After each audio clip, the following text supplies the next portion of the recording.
Sinagot ni Senate President Pro Tempore Ping Lacson ang pahayag ni Senadora Amy Marcos tungkol sa paglitaw raw ni dating Congressman Zaldico sa pagdinig ng Blue Ribbon Committee ngayong araw. May sagot din si Lacson tungkol sa sinabi ni Senadora Marcos na magre-recant daw ang isang testigo. May unang balita. Kasama natin si Mariz Umali. Mula nang maungkat ang kontrobersyal na usapin kaugnay sa mga maanumalyang flood control project, missing in action na si dating House Committee on Appropriations Chairman at ako Bicol Party List Representative Zaldico na hanggang ngayon hindi pa bumabalik sa Pilipinas.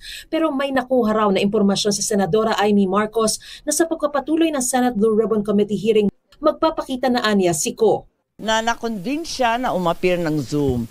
Pero may duda pa rin ako kung talagang matutuloy. Nabalitaan natin dati na si Martin Romualdez ay a-appear sa Blue Ribbon. Nagbago rin ng isip. Tignan natin kung magbago rin ang isip ni Saldi. Pero since tinatanong ninyo kung sino yung VIP, sa pagkaalam ko yun. Sabi pa ng Senadora, dapat umuwi siya. Yun ang maliwanag. Ba't siya nagtatago sa Zoom? Higit sa lahat, bakit? Mas paniniwalaan siya kesa sa mga testigong humarap. Pero sabi ni Senate Blue Ribbon Committee Chairman Senate President Pro Tempore Ping Lacson, hindi aniya magkakaroon ng pagkakataon si Ko na lumahok sa hearing via Zoom. Hindi na raw niya itinuloy ang planong pag-imbita kay Ko via Zoom. Sa tingin ni Lacson, maaari raw magamit ni Ko ang pagdinig para magpakalat aniya ng propaganda.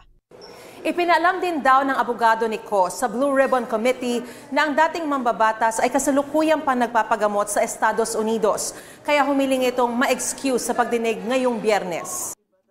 Nang tanungin si Senador Marcos kung ilang witness pa ang magre-recant o babawi ng mga nauna nilang pahayag. Yun pa lang ang naririnig ko. Pero sabi ni Senator Ping wala daw magre-recant. Tignan natin. Sa isang text message, sinagot yan ni Senador Lacson. Sabi niya kay Senador Amy, "Welcome to the dream world." Dagdag pa niya, dahil daw birthday ni Senador Amy ay hindi na niya ito papatulan kahit guni-guni lang ang sinasabi niya.